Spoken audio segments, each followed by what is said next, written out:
Sebuah kisah dari tahun 1967. Di desa Cikaret, ada yang bilang bahwa kemiskinan itu menular.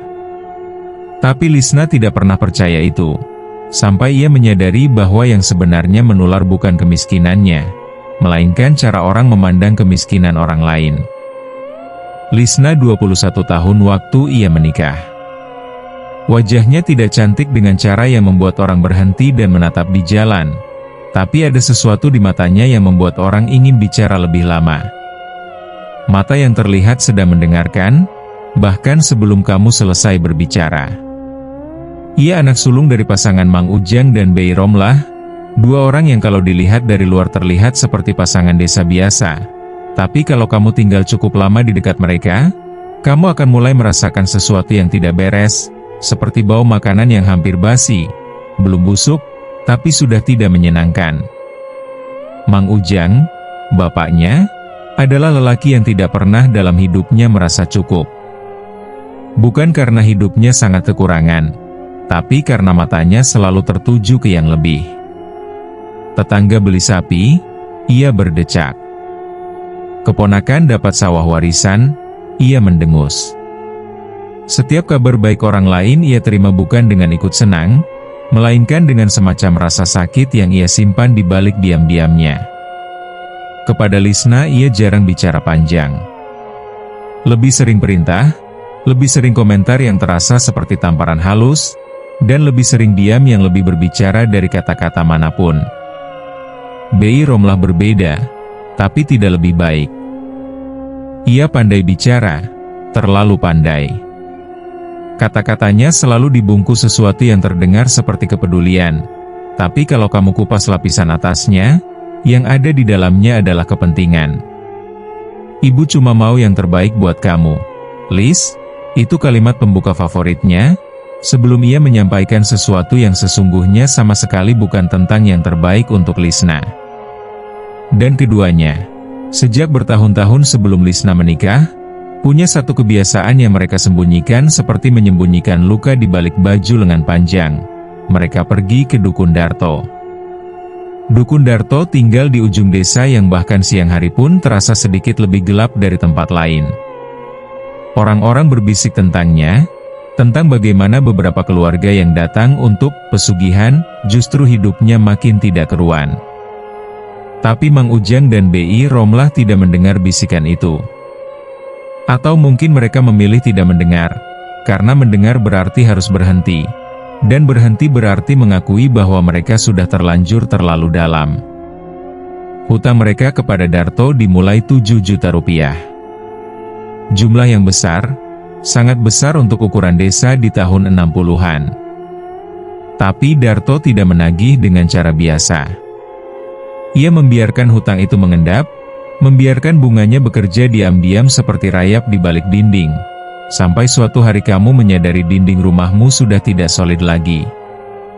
Lisna tumbuh di antara semua itu.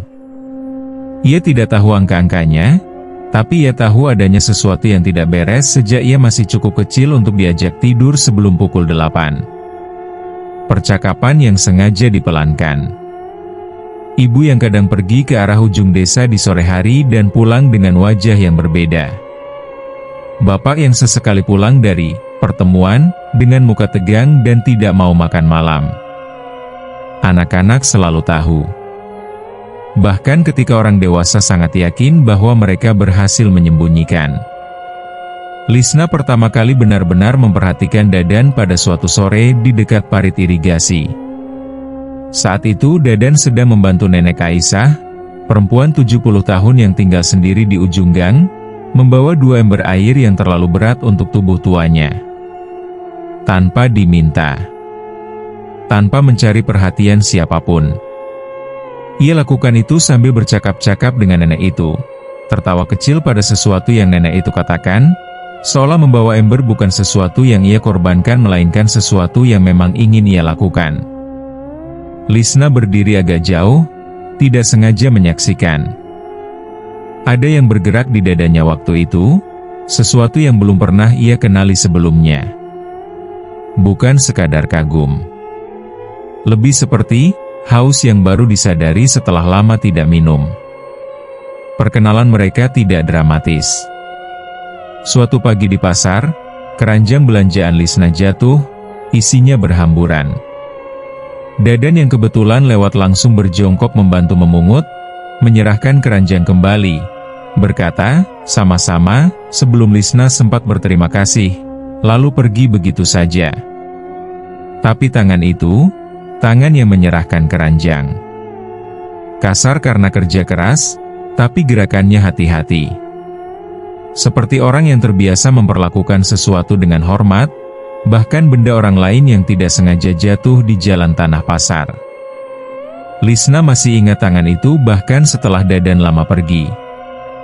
Mereka perlahan menjadi dekat, dengan cara yang tidak terburu-buru, seperti musim yang berganti tanpa pernah bisa kamu tunjuk kapan tepatnya perubahan itu terjadi.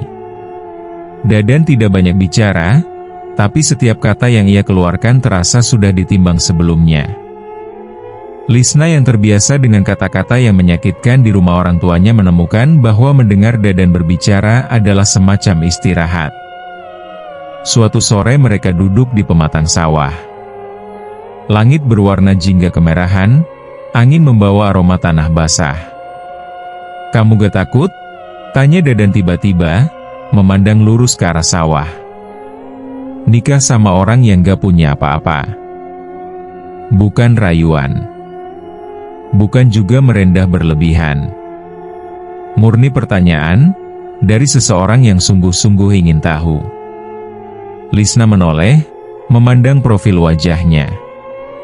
Yang namanya punya apa-apa itu relatif, dan orang yang hatinya kosong, dia lebih miskin dari siapapun. Dadan diam sebentar. Lalu sudut bibirnya naik perlahan.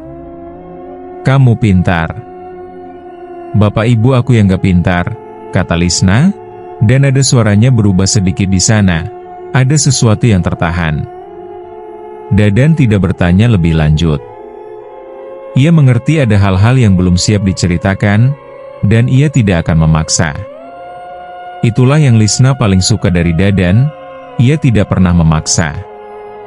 Saat Dadan datang melamar, ia memakai baju batik terbaiknya yang tetap saja sudah pudar warnanya, dengan celana bahan yang disetrika rapi tapi tidak bisa menyembunyikan bahwa kainnya sudah tipis. Ia datang dengan hormat, duduk dengan tegak, dan menyampaikan niatnya dengan kata-kata sederhana yang tidak berbunga-bunga tapi terasa sangat tulus. Mang Ujang berdiri bahkan sebelum Dadan selesai bicara. "Tidak, Pak," Lisna mencoba. "Tidak." Lebih keras. Dadan tidak bergeming.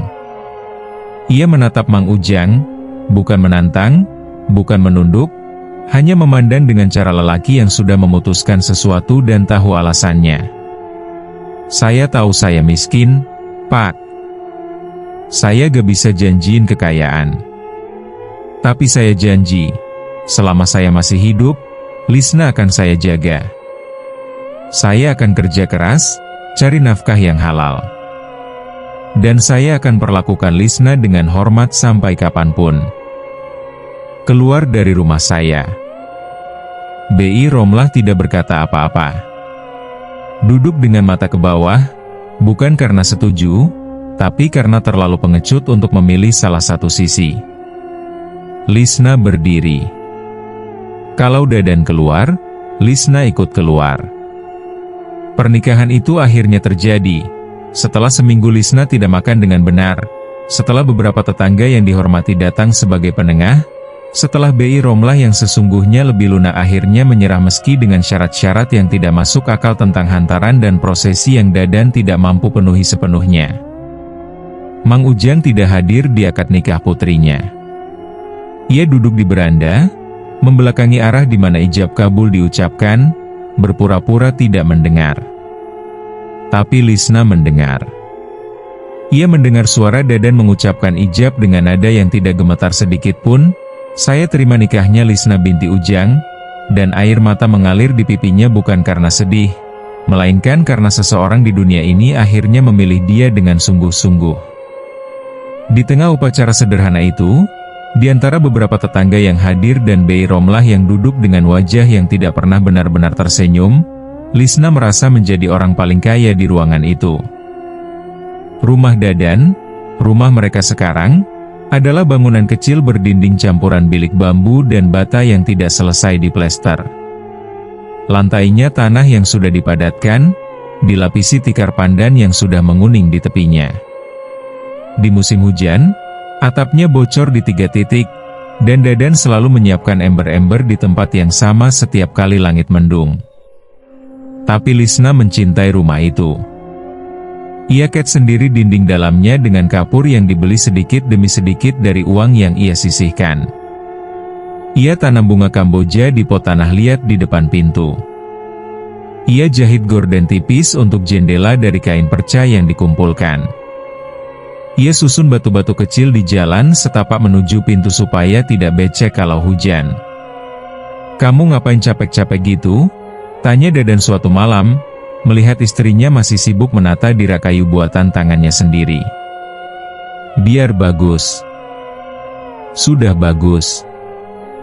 "Belum." Dadan menghampiri dari belakang, menyandarkan dagu di bahu Lisna dengan cara yang sudah menjadi kebiasaan mereka. "Menurutku sudah paling bagus di antara semua rumah yang pernah aku lihat." "Kamu bohong." "Aku serius. Karena kamu ada di sini." Lisna berhenti menata. Berbalik, memeluk suaminya. Wajahnya terkubur di dadanya, dan di dalam dada itu ia bisa mendengar detak jantung yang tenang dan teratur. Rumah dengan dinding yang tidak selesai ini, pikir Lisna, lebih hangat dari rumah bapak ibunya yang dindingnya lebih tebal. Ada banyak hal kecil yang Lisna simpan seperti orang menyimpan batu-batu indah di saku. Sesuatu yang bisa dikeluarkan dan dipegang saat dunia terasa terlalu berat. Dadan selalu bangun lebih awal. Setiap pagi Lisna membuka mata, selalu sudah ada air bersih di belanga untuk cuci muka, dan kalau ada beras, nasi sudah setengah matang di tungku. Ia tidak pernah menyebut ini sebagai sesuatu yang istimewa. Ia lakukan begitu saja, dengan cara orang yang melakukan sesuatu bukan untuk dilihat melainkan karena memang itulah yang ingin ia lakukan. Dadan punya kebiasaan pulang dari sawah dan langsung mencari Lisna, bukan untuk minta sesuatu, tapi hanya untuk tahu di mana istrinya berada. Kadang Lisna di dapur, kadang di sumur. Dadan akan datang, berdiri sebentar, memastikan Lisna baik-baik saja, baru pergi membersihkan diri. Lisna pernah bertanya tentang kebiasaan itu. "Kenapa kamu selalu nyariin aku dulu?" Dadan berpikir sebentar, seperti orang yang sungguh-sungguh mencari jawaban yang tepat. "Entah. Rasanya belum beres kalau belum lihat kamu." Ada satu malam di bulan ketiga, hujan deras tanpa henti, atap bocor di 3 titiknya seperti biasa. Ember sudah dipasang. Mereka duduk di atas tikar, mendengarkan hujan, makan singkong rebus yang dimasak sore sebelumnya. Lampu minyak di sudut ruangan nyalanya kecil dan bergetar setiap angin masuk dari celah dinding. "Dan," kata Lisna, "kamu gak menyesal?" "Menyesal apa?" "Nikah sama aku. Sekarang kamu harus nanggung bukan cuma kamu sendiri." "Lisna." Dadan meletakkan singkongnya. "Aku menyesal satu hal. Kenapa aku gak nemu kamu lebih cepat?" Lisna tertawa. Tawa yang nyata, yang keluar dari perut, tawa yang sudah jarang ia keluarkan sejak kecil karena rumah orang tuanya tidak banyak memberi ruang untuk tawa seperti itu. Dan Dadan ikut tertawa meski tidak sepenuhnya mengerti kenapa. Hanya karena mendengar istri tertawa adalah hal yang ia suka lebih dari hal apapun.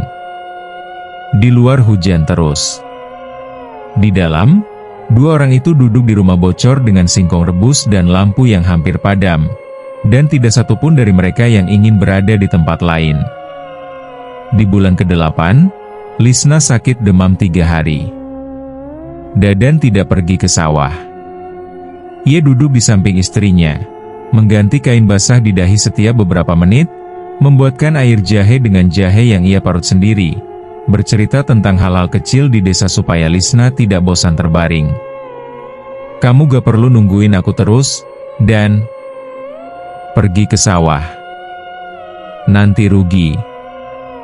Sawah bisa ditunggu. Kamu enggak. Lisna menatap suaminya. Ada sesuatu yang ingin ia katakan tapi tidak tahu bagaimana caranya, sesuatu yang terlalu besar untuk muat dalam kata-kata yang ia punya.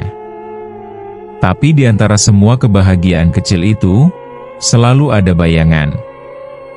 Bi Romlah datang hampir setiap 2 minggu. Selalu dengan alasan, selalu dengan keperluan yang ujung-ujungnya adalah permintaan. Beras, minyak, uang untuk kebutuhan mendadak yang tidak pernah dijelaskan lebih lanjut. Dan Dadan tidak pernah menolak. Bahkan di saat keadaan mereka sendiri sedang paling sulit, ia sisihkan apa yang bisa disisihkan dan serahkan tanpa mengeluh. Dan kita juga butuh. Mereka orang tuamu, Lis. Mereka gak pantas kamu bantu sebanyak itu. Bukan soal pantas. Dadan menatap istrinya. Soal apa yang aku bisa lakukan sebagai suami kamu. Lisna terdiam setiap kali Dadan berkata seperti itu. Bukan karena setuju sepenuhnya, tapi karena tidak tahu bagaimana mendebat seseorang yang alasannya bukan uang atau gengsi melainkan semata-mata karena ia memang manusia baik. Ada satu sore yang paling sakit, bulan ke-10 pernikahan. Saat Bi Romlah datang dan dengan cara halusnya mulai membandingkan Lisna dengan tetangga yang menikah dengan pegawai kecamatan. Si Neneng sekarang hidupnya udah enak, Lis. Rumahnya bagus, suaminya punya jabatan. Ibu datang ke sini buat ngomong itu? Ibu selalu, cuma. Suara Lisna datar. Tapi, cumanya selalu sama. Selalu soal orang lain yang lebih. Selalu soal kenapa Lisna gak cukup. Bi Romlah pergi dengan wajah tersinggung. Malam itu Lisna menangis diam-diam di dapur saat Dadan sudah tidur. Bukan karena menyesal menikah. Tapi karena lelah tidak mengerti mengapa orang tuanya sendiri tidak pernah bisa melihatnya dan cukup bersyukur. Bersyukur bahwa ia baik-baik saja. Bahwa ia punya suami yang mencintainya. Bahwa meski miskin, Lisna tidak kekurangan hal-hal yang paling penting. Langit-langit dapur yang menghitam bekas asap menatap balik ke arahnya tanpa memberi jawaban apapun. Malam itu Selasa. Dadan sudah tidur saat Lisna mendengar suara tidak biasa dari arah rumah orang tuanya. Keesokan paginya, Bi Romlah datang dengan wajah yang berbeda. Bukan wajah yang biasa datang meminta, wajah ini lebih pucat, lebih tidak berbentuk, seperti tanah yang kena hujan terlalu lama. Ia menunggu sampai Dadan pergi ke sawah. Baru setelah langkah suaminya menghilang di balik pohon-pohon di ujung jalan, Bi Romlah bercerita. Dukun Darto datang malam sebelumnya. Hutang 7 juta yang sudah setahun lebih tidak dibayar, yang bunganya bekerja diam-diam selama itu, kini menjadi 15 juta. Dan Darto tidak datang hanya untuk menagih. Ia datang dengan ancaman, seminggu. Jika dalam seminggu hutang itu tidak lunas, Mang Ujang dan Bi Romlah akan diurus. Lisna mendengarkan semua ini dengan wajah yang tidak berubah. Tapi di dalam dadanya ada yang retak. Bukan karena terkejut, tapi karena ia sudah pernah merasakan retak seperti ini sebelumnya, hanya kali ini lebih dalam. Terus ibu minta apa dari Lisna? Bi Romlah terdiam. Dan dari diam itulah Lisna tahu. Sebelum ibunya mengucapkan satu kata pun, ia sudah tahu. Dia bilang kalau Lisna mau, semalam aja hutangnya dianggap lunas. Lisna berdiri. Kursi bergeser kasar di lantai tanah. Ibu pulang. Lisna? Pulang, Bu. Bi Romlah pergi. Dan Lisna berdiri di depan pintu rumah kecilnya, memandang ke arah sawah di mana Dadan sedang bekerja. Punggungnya yang tegak itu tidak tahu apa-apa. Tidak tahu betapa dalamnya lumpur yang sedang diarungi istrinya karena keluarga yang terpaksa ia tanggung bersama. Sore itu Dadan pulang dan menemukan Lisna duduk di depan pintu dengan wajah yang berbeda. Lisna menceritakan semuanya, tentang Darto, tentang hutang 15 juta, tentang ancaman, tentang yang Bi Romlah sampaikan. Dadan mendengarkan tanpa memotong. Hanya ada 2 garis kecil antara alisnya yang perlahan mengencang. Ketika Lisna selesai, Dadan diam cukup lama. Berapa totalnya? 15 juta, dan itu uang yang aku punya paman di Batavia. Dadan mengucapkan nama kota itu dengan tenang, seperti keputusan yang sudah matang. Dia pernah bilang kalau aku perlu sesuatu, datang saja. Aku belum pernah minta apa-apa darinya seumur hidup. Kamu mau pergi? Besok pagi. Dan Dadan meraih tangan istrinya. Tangannya yang kasar menggenggam jari-jari Lisna dengan cara yang selalu membuat Lisna merasa ada pelindung di dunia ini, meski pelindung itu tidak punya banyak selain 2 tangannya sendiri. Dengarkan aku, Lisna. Matanya menatap langsung ke mata istrinya, bukan dengan tatapan yang berusaha terlihat gagah, tapi tatapan orang yang sungguh-sungguh. Jangan pernah macam-macam. Apapun yang terjadi, jangan pernah turuti permintaan bejat itu. Aku yang akan cari uangnya. Aku yang bertanggung jawab. Kamu percaya aku? Lisna mengangguk. Tapi di matanya sudah ada yang menggenang. Kurang dari seminggu aku balik, kata Dadan. Bawa uangnya. Kita bayar lunas, dan urusan itu selesai selamanya. Malam itu mereka tidak banyak bicara. Dadan membereskan buntalan kecil untuk perjalanannya, baju ganti, bekal secukupnya. Lisna duduk di tepi dipan, memandangi suaminya, menyimpan setiap detailnya seperti orang yang tidak tahu kapan akan melihat pemandangan ini lagi. Sebelum ia tidur, Dadan menaruh tangannya di pipi Lisna. Jaga diri. Kamu juga. Aku serius, Lis. Jangan macam-macam. Aku dengar. Ia percaya suaminya. Sepenuhnya, dengan seluruh yang ia punya. Dan di malam itu, dengan Dadan di sisinya untuk terakhir kali sebelum berangkat, kepercayaan itu terasa seperti sesuatu yang solid, yang bisa dipegang, yang tidak akan kemana-mana. Dadan berangkat pagi-pagi sekali. Langit masih abu-abu, ayam belum semua berkokok. Lisna berdiri di depan pintu, menatap punggung suaminya yang semakin jauh di jalan setapak berdebu menuju jalan besar. Di satu titik, Dadan menoleh. Melambaikan tangan. Lisna membalas. Lalu ia menghilang di belokan jalan, dan Lisna sendirian dengan rumah kecil mereka dan sunyi yang tiba-tiba terasa sangat lebar. Hari pertama, Lisna masih bisa mengisi waktu dengan pekerjaan rumah. Mencuci, memasak, menyiangi kebun kecil di samping rumah.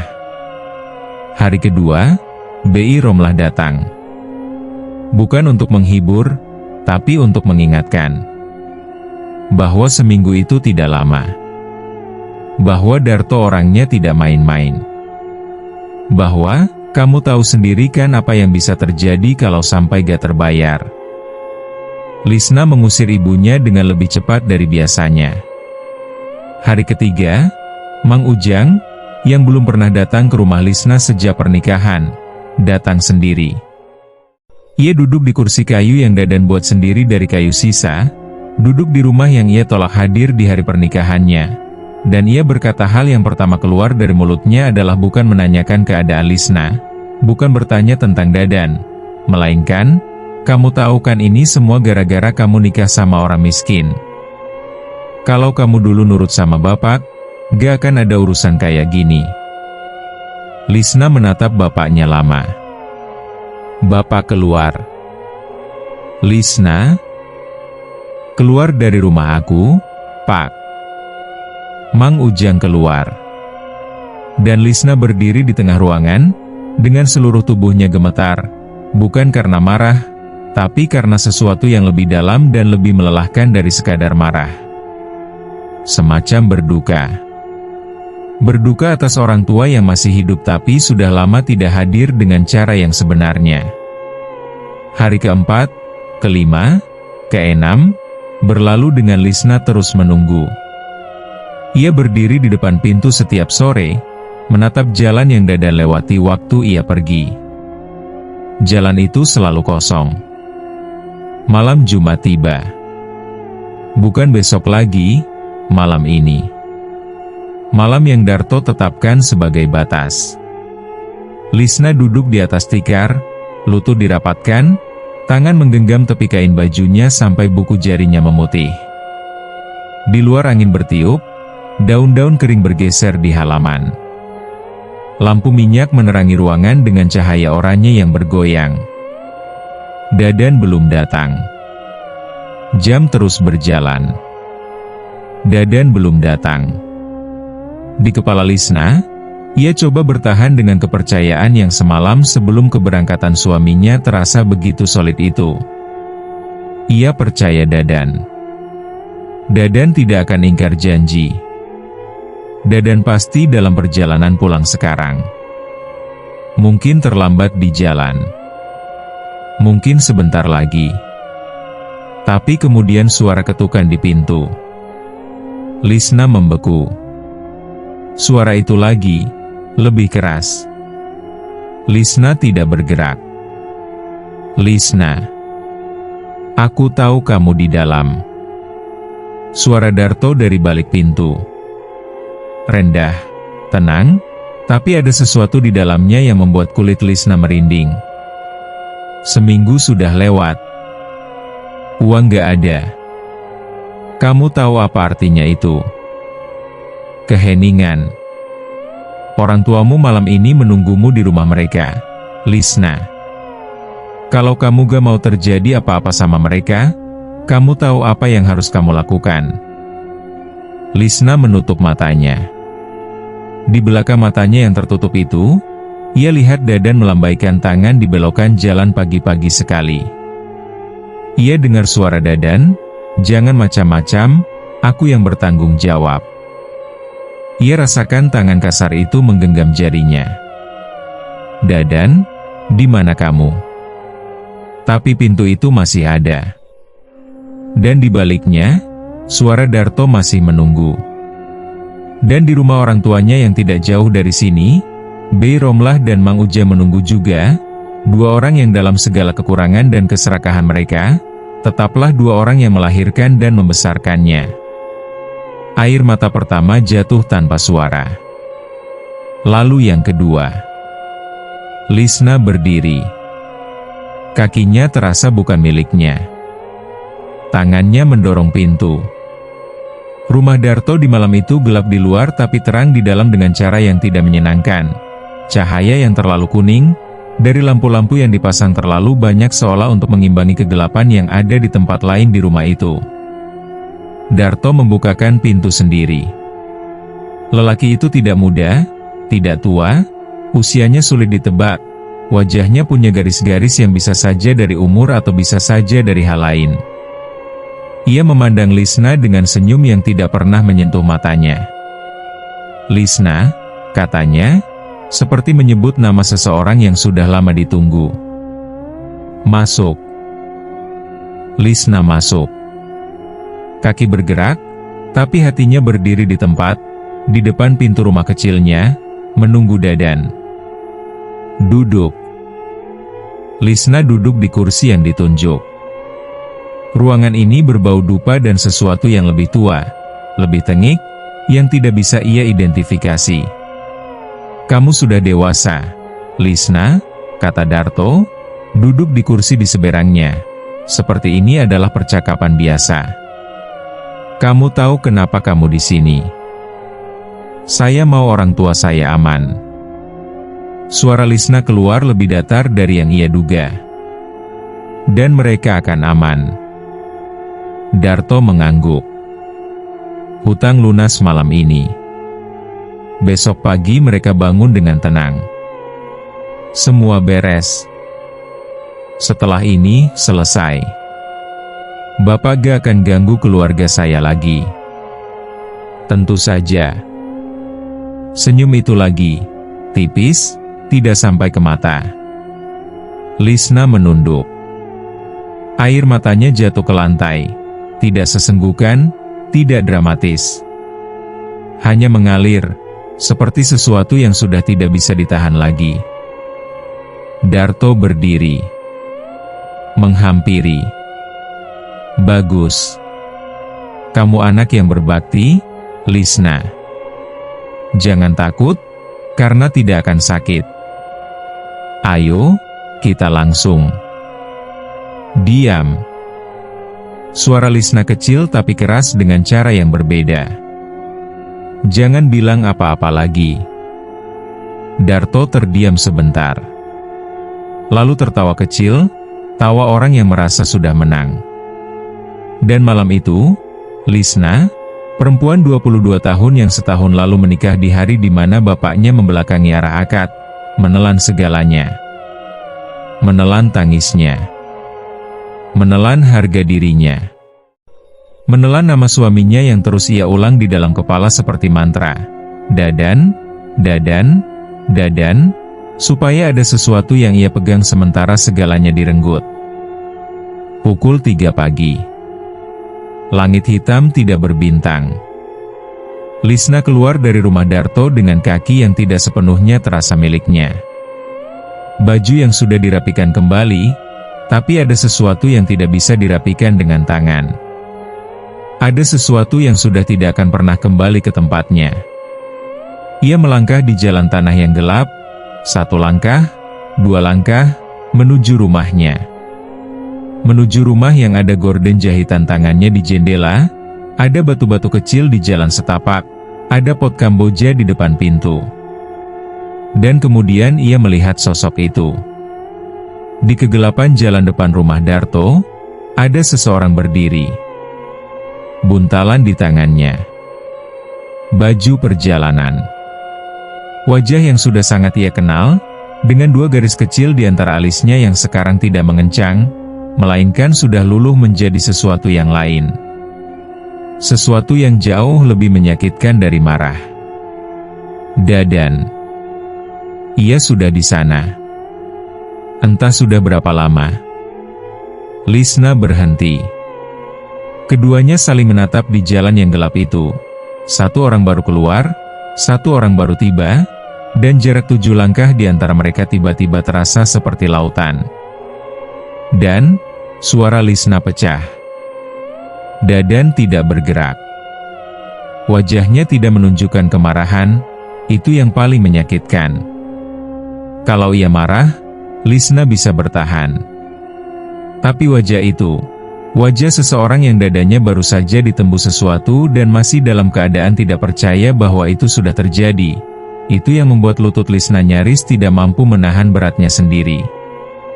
Di tangan Dadan, Lisna melihat buntalan yang sama yang ia bawa pergi pagi-pagi 6 hari lalu.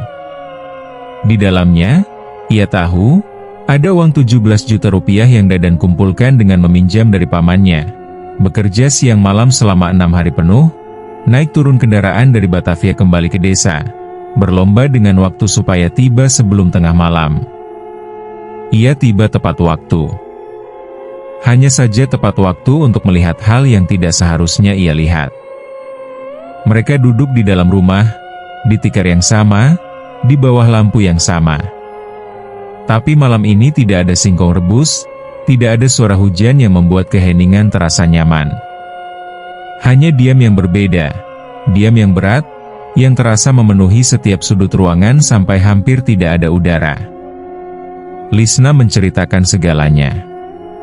Dengan suara yang tidak berhenti gemetar, Dengan air mata yang tidak berhenti mengalir, ia ceritakan dari awal, tentang Bi Romlah yang datang pagi-pagi, tentang Mang Ujang yang datang menyalahkan, tentang 6 malam menunggu, tentang Darto yang mengetuk pintu dan berkata tentang orang tuanya, tentang kakinya yang bergerak meski hatinya berdiri di tempat. Aku percaya kamu, dan aku percaya kamu sampai akhir. Tapi orang tuaku, aku tahu. Suara Dadan, pelan. Sangat pelan. Aku gak punya pilihan lain. Aku tahu, Lis. Ia tidak menyalahkan.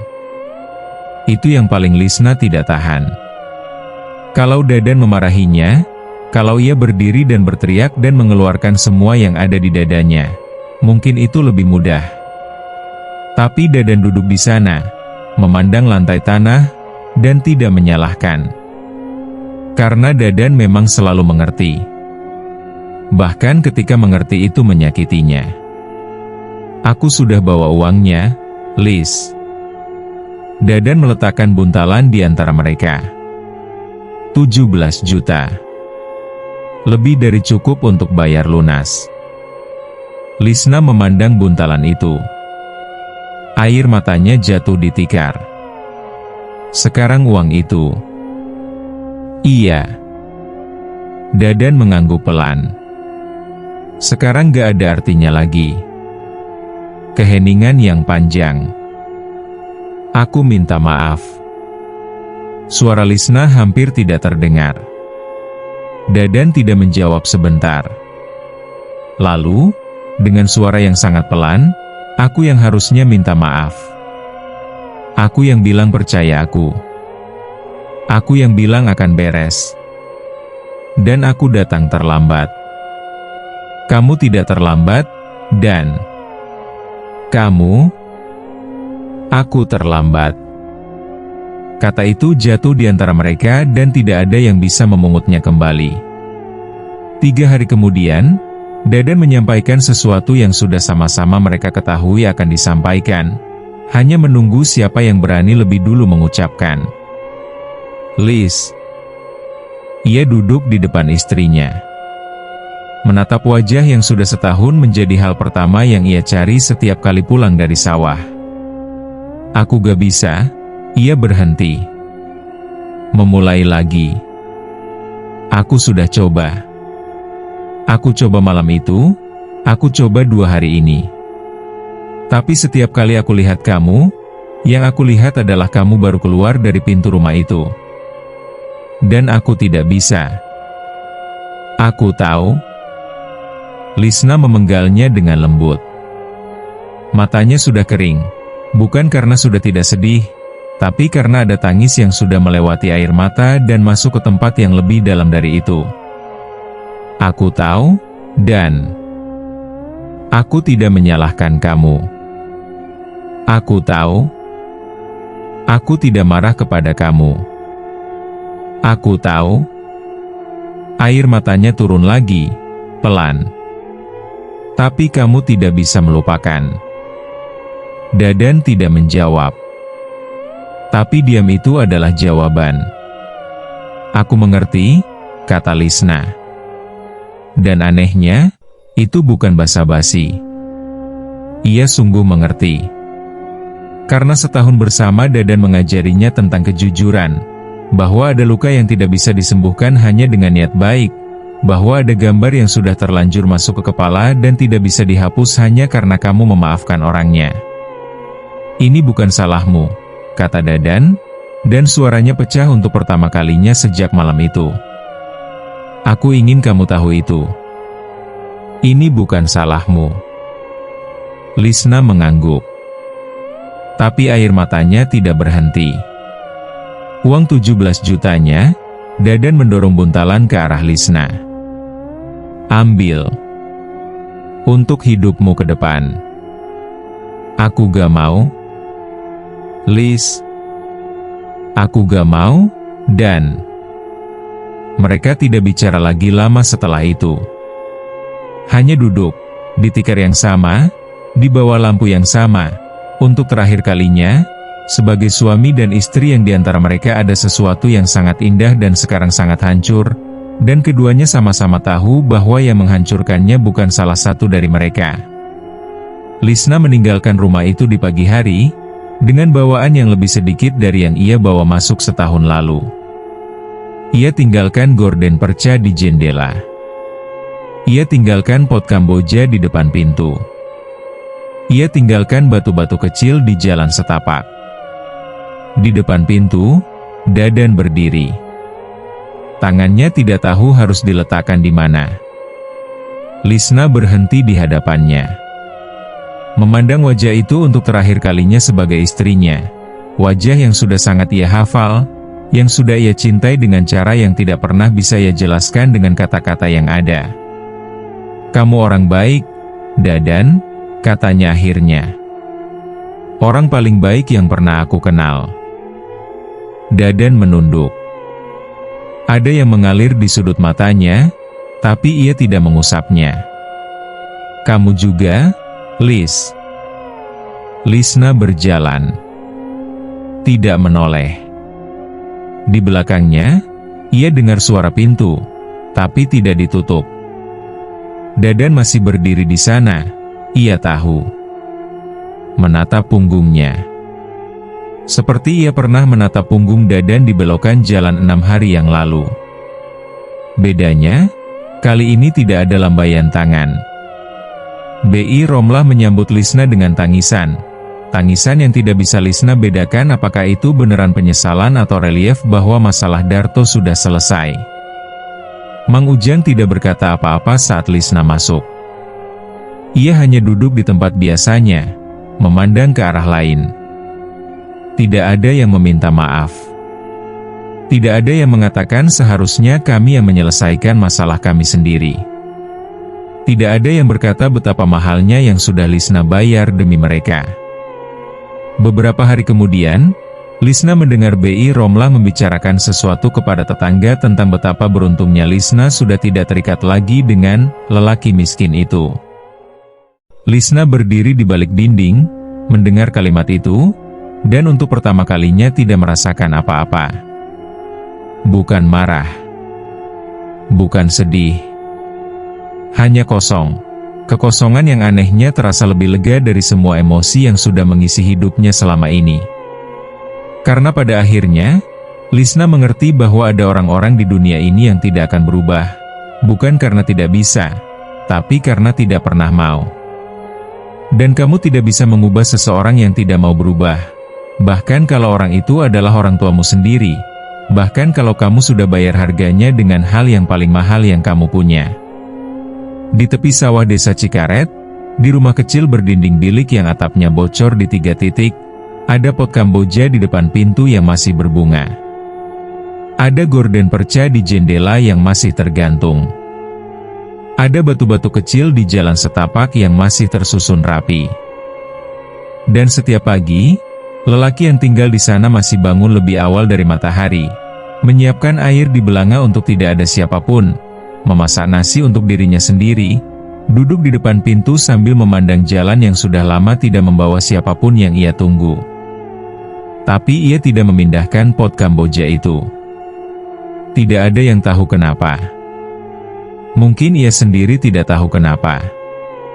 Atau mungkin ia tahu, tapi ada hal-hal yang lebih mudah dibiarkan berdiri daripada dibereskan. Karena membereskan berarti mengakui bahwa itu sudah benar-benar selesai, dan ada bagian kecil dari dirinya yang belum siap untuk itu. Pot Kamboja itu terus berbunga. Dan di desa yang sama, seorang perempuan tidur di malam hari dengan cara orang yang sudah sangat lelah tapi matanya tidak mau ditutup. Karena setiap kali ditutup, yang ada adalah sawah berwarna jingga di sore hari, singkong rebus dan hujan deras, tangan kasar yang menggenggam jarinya, dan suara yang bilang, "Aku menyesal satu hal, kenapa aku gak nemu kamu lebih cepat?" Kemiskinan bisa dilewati. Kebaikan tidak bisa dilupakan. Atau mungkin ia tahu, tapi ada hal-hal yang lebih mudah dibiarkan berdiri daripada dibereskan. Karena membereskan berarti mengakui bahwa itu sudah benar-benar selesai, dan ada bagian kecil dari dirinya yang belum siap untuk itu. pot Kamboja itu terus berbunga. Dan di desa yang sama, seorang perempuan tidur di malam hari dengan cara orang yang sudah sangat lelah tapi matanya tidak mau ditutup. Karena setiap kali ditutup, yang ada adalah sawah berwarna jingga di sore hari, singkong rebus dan hujan deras, tangan kasar yang menggenggam jarinya, dan suara yang bilang, "Aku menyesal satu hal, kenapa aku gak nemu kamu lebih cepat?" Kemiskinan bisa dilewati. Kebaikan tidak bisa dilupakan. Dan ada luka-luka tertentu yang tidak datang dari orang yang membencimu, melainkan dari orang yang mencintaimu, dan dari orang yang seharusnya mencintaimu tapi tidak pernah benar-benar belajar caranya. Itulah yang paling lama sembuhnya. Itulah yang paling lama. Tamat.